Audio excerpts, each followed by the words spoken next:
mapapansin nyo mga auntie, meron tayo ditong fried rice, meron din tayo ditong spaghetti, meron tayong chicken, at meron tayong fish and tomato. So magmumukbang tayo guys, at meron din tayo ditong watermelon. So God bless my food, amen. Then nga guys, tara, kain tayo. Magkakamay na lang ako mga auntie. Hugas naman ako. Pag mauna na akong kumain, kasi lolo nyo tulog pa. Hindi ko alam kung anong kakainin. Actually, ito, birthday niya kahapon, kaya meron kami spaghetti. Actually, may spaghetti pa naman doon, so may init na lang. Papainit na lang pag gusto niya kumain. Actually, matagal na ako hindi nakapag-ulam ng kamatis mga auntie. So, meron tayo ditong fried na tambam.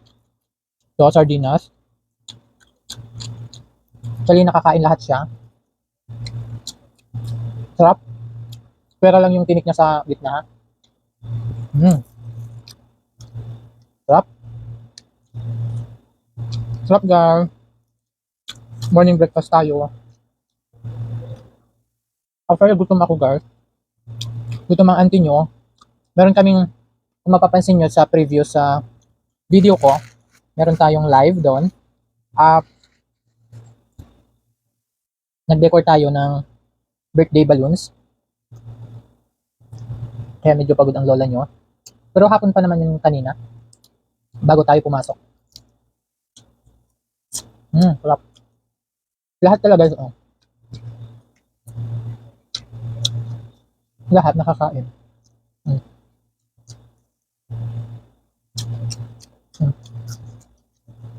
Crunchy siya.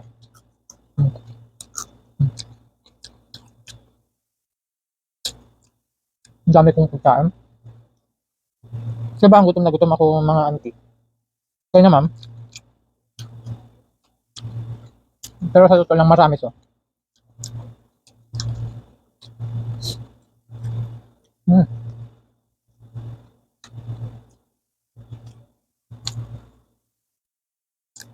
Sarap.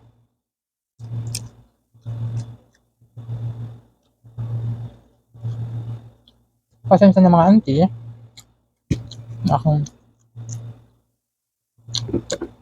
12:15 na ng madaling araw.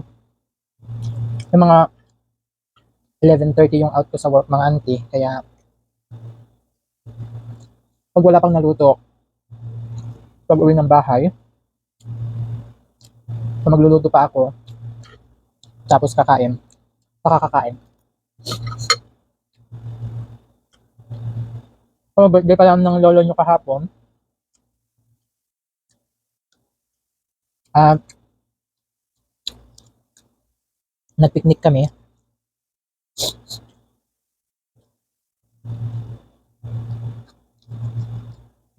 Nagpiknik kami kagabi. Kasama yung ating mga friends. Kaya meron tayong spaghetti ngayon. Nagluto ako ng spaghetti.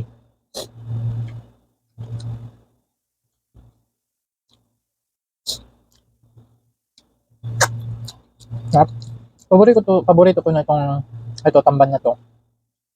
Sardinas. Kasi pag prinitin mo siya guys, ay makakain na lahat. Masarap siya pag bagong luto. Kasi crunchy.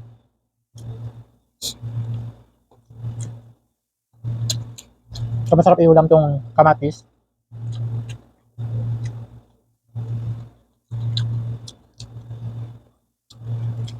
Nakakakinis. Nakakakinis ang kamatis. Kasi baka hindi ko na makain tong spag.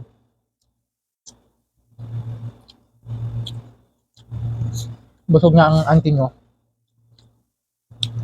Ayan.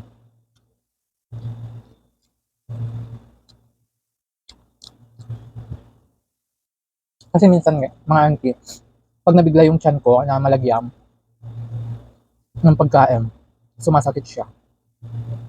Kaya dapat pag kumain huwag bigla. Kumbaga, lagyan lang tapos mamaya ulit. Kaya minsan, ang bagal ko din kumain.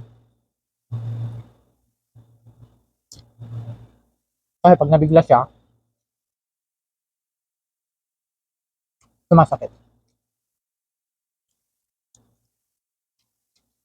So, dito tayo sa fried chicken. Ito palang fried chicken na to is sa KFC.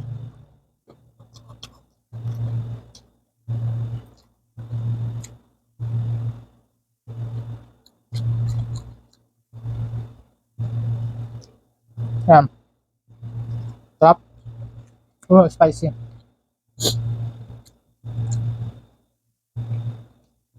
So, hanggang dito muna yung ating pagmumukbang mga auntie kasi busog na talaga ako. Meron pa akong watermelon. So, see you next video.